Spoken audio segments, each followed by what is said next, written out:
नमस्कार दोस्तों, मेरा नाम है रविंद्र बंसीवाल और स्वागत करता हूं आप सभी का कॉमर्स इंस्पिरेशन पे। जैसे कि लास्ट वीडियो के अंदर हमने बैंक का इतिहास और बैंक के कितने प्रकार होते हैं तथा वह किस प्रकार कार्य करते हैं, ठीक है, उनके बारे में हमने जाना था, उनकी स्थापना के बारे में जाना था। आज की वीडियो में हम लोग आरबीआई के बारे में देखने वाले हैं। तो वीडियो को स्टार्ट करने से पहले यदि अगर आपने चैनल को सब्सक्राइब नहीं किया है तो प्लीज़ चैनल को सब्सक्राइब कीजिए और वीडियो को अंत तक ज़रूर देखना। ये RBI, reserve bank of India, ये भारत सरकार का केंद्रीय बैंक होता है।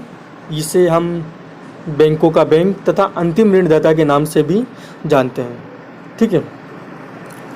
भारतीय मौद्रिक नीति का संचालन करता है। जो आरबीआई होता है, बैंक जो होता है, भारतीय मौद्रिक नीति का संचालन करता है। इसकी स्थापना 1 अप्रैल 1935 को 1 करोड़ रुपए की चुकता पूंजी के साथ की गई थी। आरबीआई की जो स्थापना है वह 1 अप्रैल 1934 को 1 करोड़ रुपए की चुकता पूंजी के साथ की गई थी, ठीक है। देखिए, स्थापना तो इसकी 1 अप्रैल 1935 को की गई थी, परंतु जो आरबीआई एक्ट एप्लीकेबल होगा वो 1934 एप्लीकेबल होगा, ठीक है। तो ये बात हमें पता होनी चाहिए। आइए आगे देखते हैं।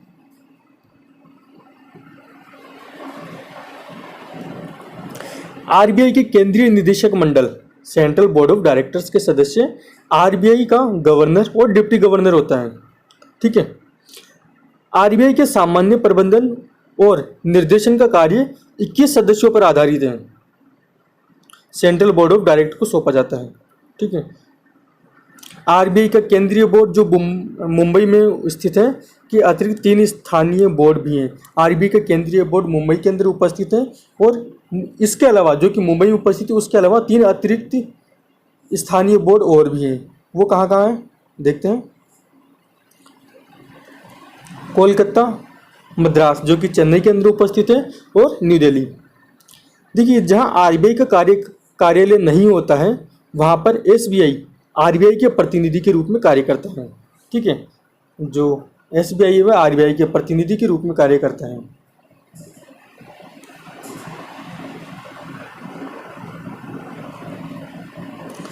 जो कि स्थानीय बोर्ड होते हैं, स्थानीय बोर्ड के 5 सदस्य होते हैं जो केंद्रीय सरकार द्वारा 4 वर्षों की अवधि के लिए नियुक्त किए जाते हैं।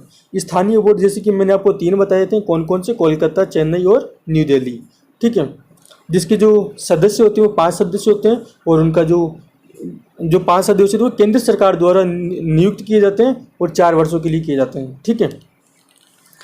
वित्त मंत्रालय द्वारा नियुक्त सरकारी अधिकारी भारत सरकार का वित्त सचिव होता है, जो सरकार की इच्छा अनुसार बोर्ड में बना रहता है, ठीक है।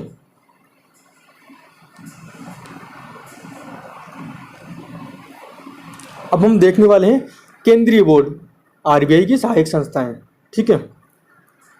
वित्तीय पर्यवेक्षण बोर्ड, रिजर्व बैंक यह कार्य वित्तीय पर्यवेक्षण बोर्ड के दिशा निर्देशों के अनुसार करता है। वित्तीय पर्यवेक्षण बोर्ड का प्राथमिक उद्देश्य क्या होता है? वाणिज्य बैंक, वित्तीय संस्थाओं और गैर बैंकिंग वित्तीय संस्थाओं सहित वित्तीय क्षेत्र का समेकित पर्यवेक्षण करना होता है, ठीक है। भुगतान और निपटान प्रणाली,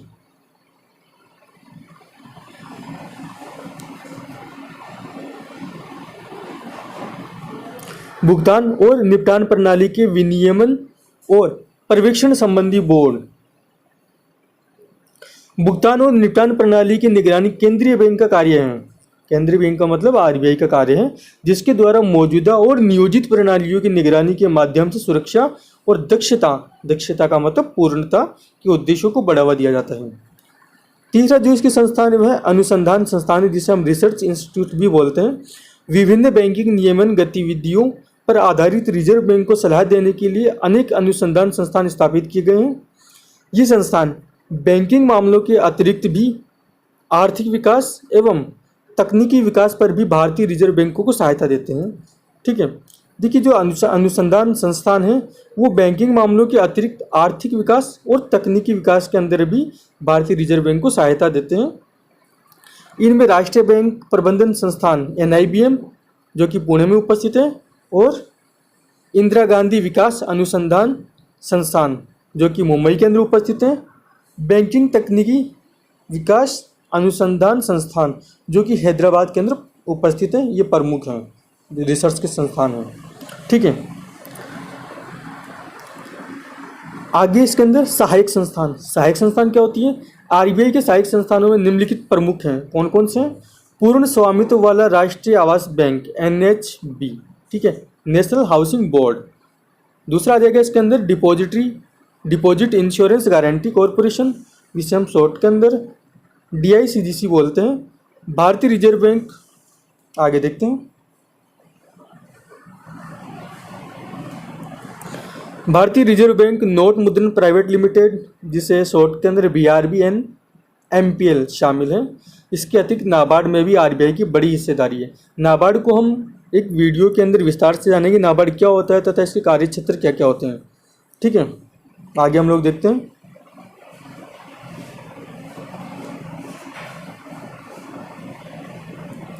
देखिए, रिजर्व बैंक की स्थापना के क्या क्या उद्देश्य है वो हम इसके बारे में जानेंगे।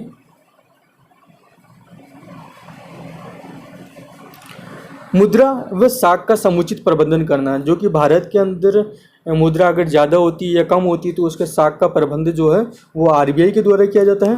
रुपये के आंतरिक बाह्य मूल्य में स्थिरता लाना, ये भी आरबीआई का ही कार्य है। तीसरा जो इसका कार्य है, बैंक के नगद कोष का केंद्रीकरण करना। ठीक है, बैंकों का जो नगद कोष होता है वो कुछ हद तक, जैसे 19 पॉइंट कुछ परसेंटेज है जो कि आरबीआई के पास जमा होता है। ठीक है, चौथा इसका जो कार्य है, मुद्रा बाजार का विकास करना। और पांचवा जो इसका कार्य है, अंतर्राष्ट्रीय सहयोग स्थापित करना। अंतर्राष्ट्रीय जो मुद्रा से संबंधित सहयोग होता है वो आरबीआई के द्वारा स्थापित किए जाते हैं। आगे हम लोग देखते हैं। देखिए, आरबीआई के कार्य क्या क्या हैं। आरबीआई की कार्य प्रणाली के बारे में हम लोग देखते हैं।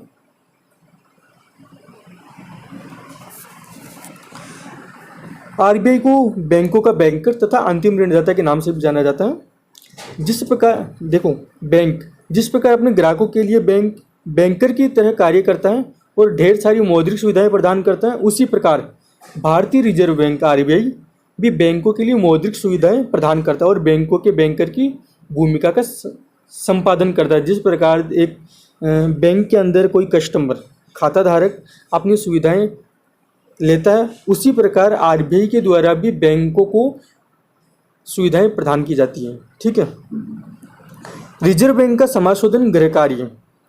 देश का केंद्रीय बैंक होने के नाते, देश का केंद्रीय बैंक आरबीआई है। ठीक है, देश का केंद्रीय बैंक होने के नाते रिजर्व बैंक सदस्य बैंक के लिए समाशोधन गृह यानी कि क्लियर हाउसिंग के कार्य भी संपन्न कराता है। इस प्रकार की सुविधाएं देकर आरबीआई सदस्य बैंकों में रुपये के स्थानांतरण को सुविधाजनक बनाता है।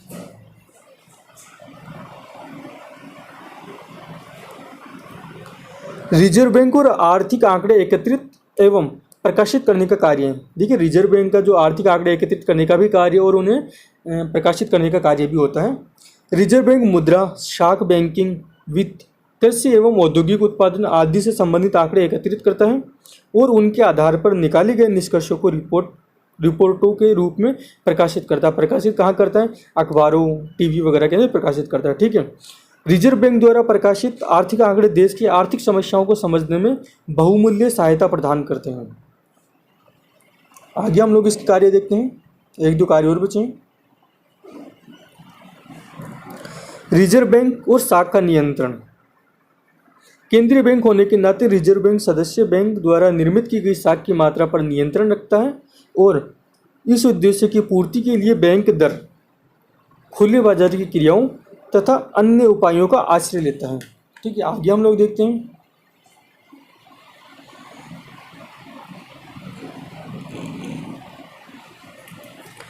रिजर्व बैंक के प्रतिबंधित कार्य हैं। प्रतिबंधित कार्य का मतलब है रिजर्व बैंक यह कार्य नहीं कर सकता है। ठीक है, पहला जो कार्य है जो कि आरबीआई नहीं कर सकता है वह है, आरबीआई किसी प्रकार का व्यापार नहीं कर सकता। आरबीआई किसी प्रकार का व्यापार नहीं कर सकता। ठीक है, दूसरा जो इसका कार्य है, आरबीआई न तो किसी कंपनी के अंशों को क्रय कर सकता है और न ही अंशों को जमानत पर ऋण दे सकता है। आरबीआई का केवल कार्य जो होता है बैंकों को ऋण प्रदान करना तथा आवश्यकता होने पर वह बैंकों से ऋण भी प्राप्त कर सकता है। ठीक है, और नोटों का निर्माण करना, ये सभी आगे आएंगे, मैं आपको विस्तार से इनके बारे में बताऊंगा। तीसरा जो रिजर्व बैंक का प्रतिबंधित कार्य है वह आरबीआई अपने पास पर्याप्त निक्षेपों पर ब्याज नहीं दे सकता है। ठीक है।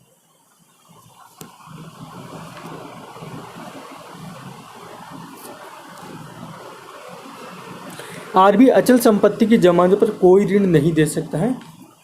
यह स्थायी संपत्ति का क्रय नहीं कर सकता है। कोई व्यक्ति इसमें खाता नहीं खोल सकता है। देखो, व्यक्तियों के लिए बैंक खोले गए हैं और बैंकों के लिए जो बैंक है वह है आरबीआई। तो इस प्रकार हम डायरेक्ट आरबीआई से संपर्क नहीं कर सकते हैं। ठीक है, उसके अंदर खाता नहीं खोल सकते हैं।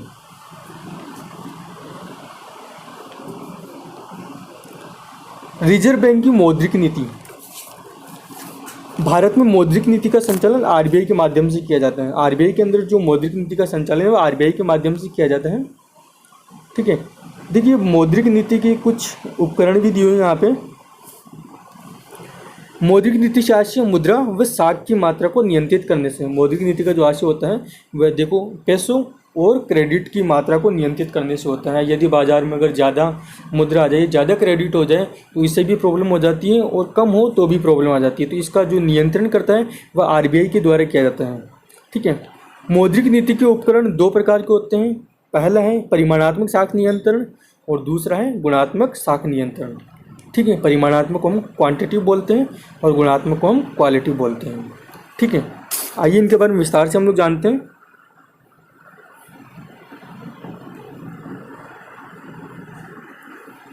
सबसे पहले हम लोग जानेंगे परिमाणात्मक साख नियंत्रण, क्वांटिटेटिव क्रेडिट कंट्रोल। इसका प्रयोग उधार की मात्रा के नियंत्रण हेतु किया जाता है।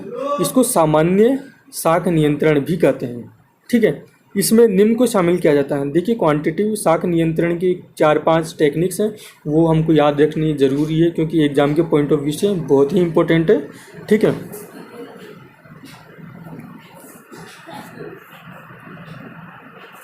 सबसे पहले आती है बैंक दर। बैंक दर को हम कटौती दर भी बोलते हैं। बैंक दर वह दर है जो केंद्रीय बैंक अपने ग्राहक बैंकों से वसूल करता है। ठीक है। इसे कटौती दर के नाम से भी जाना जाता है। प्रेजेंट टाइम में जो बैंक दर है वो है 4.65। जो बैंक दर है प्रेजेंट टाइम में वो है 4.65% है। ठीक है। आरबीआई 4.65% के बेस पे बैंकों को ऋण देता है। ठीक है। आगे आ जाएगा रेपो रेट। दूसरी जो इसकी टेक्निक है वह है रेपो रेट। रेपो रेट में क्या आता है देखते हैं।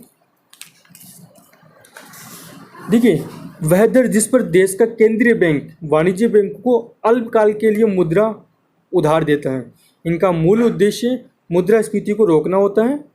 इससे मुद्रा की पूर्ति कम हो जाती है और मुद्रास्फीति पर नियंत्रण रखता है। ठीक है। रेपो रेट का मतलब जिस रेट पर बैंक आरबीआई जो होता है वाणिज्य बैंकों को अल्पकाल के लिए मुद्रा उधार देता है उससे हम रेपो रेट कहते हैं। और इसका जो प्रमुख कार्य है मुद्रास्फीति को नियंत्रण करना होता है। ठीक है। प्रेजेंट टाइम में जो रेपो रेट है उसकी दर है 4%। ठीक है। प्रेजेंट टाइम में जो रेपो रेट है 4% के आधार पर आरबीआई द्वारा वाणिज्य बैंकों को ऋण दिया जाता है। आगे हम लोग देखें रिवर्स रेपो रेट।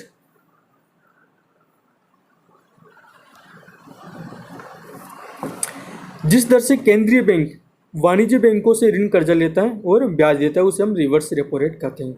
देखिए, कई बार क्या होता है आरबीआई भी बैंकों से ऋण ले सकता है और बदले में उसको भी ऋण के आधार पर इंटरेस्ट देना पड़ता है। और प्रेजेंट टाइम में जो रिवर्स रेपो रेट है वह है 3.35%। ठीक है। 3.35%। चौथा जो इसका ऑप्शन वो क्या बोलते हैं टेक्निक है खुले बाजार की क्रिया।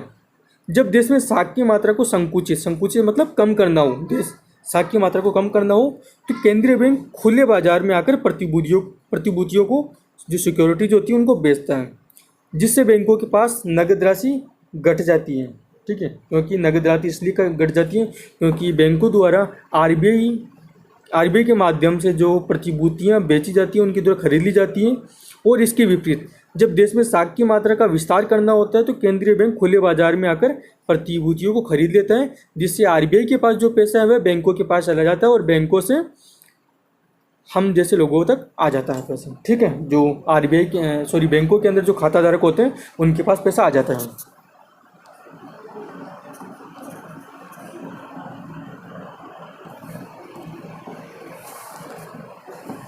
पांचवी जो इसमें टेक्निक है वह है सीआरआर। सीआरआर मतलब कैश रिजर्व रेशियो, जिसे हिंदी के अंदर हम तरल या नगद कोषानुपात भी बोलते हैं। प्रत्येक व्यापारिक बैंक को अपनी कुल जमाओं का एक निश्चित प्रतिशत सदैव अपने पास नगद के रूप में रखना होता है। ठीक है, जिसे हम सीआरआर कहते हैं। जब केंद्रीय बैंक जो साख सर्जन को कम करना हो तो वह सीआरआर में वृद्धि कर देता है, और साख निर्माण को विस्तृत करना हो तो सीआरआर में कमी कर देता है। देखिए सीआरआर क्या होता है, देखिए प्रत्येक बैंक को क्या होता है कि निश्चित अनुपात के अंदर राशि अपने पास खुद बैंकों के पास प्रेजेंट टाइम में होनी चाहिए। ठीक है, और प्रेजेंट टाइम की जो सीआरआर रेट है वह है 3%। ठीक है, जो उसकी कैपिटल है, कैपिटल का 3% तो बैंकों के पास होना ही चाहिए। ठीक है, आगे हम लोग देखते हैं एसएलआर, जिससे हम परिवर्तनशील कोषानुपात बोलते हैं। जब व्यापारिक बैंक अपनी कुल जमाओं का एक निश्चित प्रतिशत अपने पास न रख के केंद्रीय बैंक के पास सुरक्षित रखता है, ठीक है, सेंट्रल बैंक के पास सुरक्षित रखता है, तो उसे एसएलआर कहते हैं। जब केंद्रीय बैंक को मुद्रा विस्तार करना हो तो एसएलआर में कमी कर देता है, और देश में साख की मात्रा को संकुचित या कम करना हो तो एसएलआर को बढ़ा देता है। ठीक है, देखिए सभी बैंक जो जितने भी बैंक होते हैं उनकी कुल जमाओं का एक निश्चित प्रतिशत क्या है, प्रेजेंट टाइम में जो निश्चित प्रतिशत है एसएलआर का वह है 18.50%, 18.5%। ठीक है, निश्चित जमाओं का अपने पास न रख के केंद्रीय बैंक के पास सुरक्षित रखता है। ठीक है, आगे हम लोग देखते हैं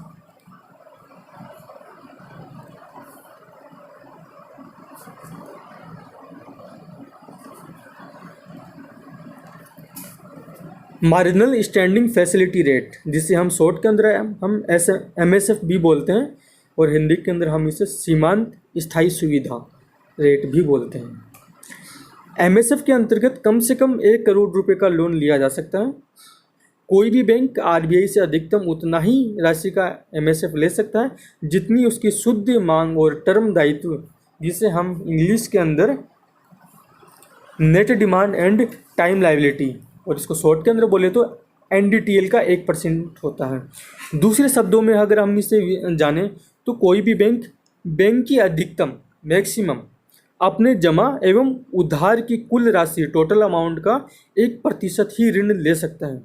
देखिए किसी भी बैंक को अगर पैसों की ज़रूरत है तो वह अपनी टोटल अमाउंट का मतलब जमा एवं उधार से है, ठीक है,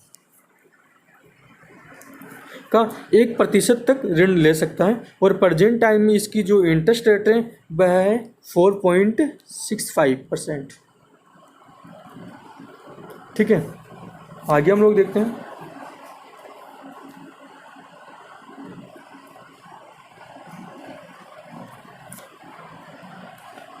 देखिए दूसरा आ जाता है इसमें गुणात्मक साख नियंत्रण, जिसे हम क्वालिटिव क्रेडिट कंट्रोल भी बोलते हैं।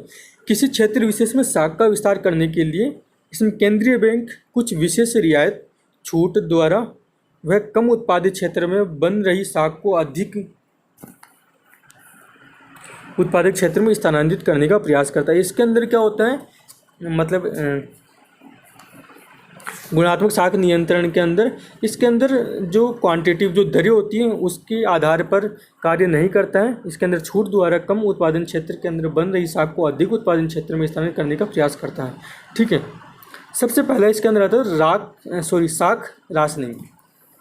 साख राशनिंग का मतलब क्या होता है, इसमें केंद्रीय बैंक विभिन्न क्षेत्रों में साख की अधिकतम सीमा निर्धारित करता है। ठीक है, दूसरा इसके अंदर आ जाता है नैतिक दबाव, तीसरा आ जाता है इसके अंदर प्रचार और प्रत्यक्ष कार्रवाई। प्रत्यक्ष कार्रवाई का मतलब क्या होता है, जब विभिन्न कार्यों क्रियाओं के बाद भी केंद्रीय बैंक व्यापारिक बैंक को शाख सर्जन से नहीं रोक पाता तो बैंक व्यापारिक बैंक का लाइसेंस रद्द कर प्रत्यक्ष कार्रवाई कर सकता है। देखिए, जब व्यापारिक बैंक जो है शाख सर्जन से नहीं रोक पाता तो बैंक कार्यवाही बैंक का लाइसेंस रद्द कर सकता है। जो बैंक जो होता है आरबीआई, वो बैंक व्यापारिक बैंक का लाइसेंस रद्द कर सकता है उसके अंदर। ठीक है, देखिए, नरसिम्हन कमेटी की सिफारिश पर आरबीआई ने नवंबर 1994 में एक वित्तीय पर्यवेक्षण बोर्ड गठित किया, जिसका कार्य बैंकिंग संस्था के साथ गैर बैंकिंग संस्था की कार्य प्रणाली पर निगरानी करना होता है। देखिए, ये एक संस्था है वित्तीय पर्यवेक्षण बोर्ड। ठीक है, वित्तीय पर्यवेक्षण बोर्ड, इसका जो कार्य है वह बैंकिंग संस्था के साथ गैर बैंकिंग संस्था की कार्य प्रणाली पर निगरानी करना होता है।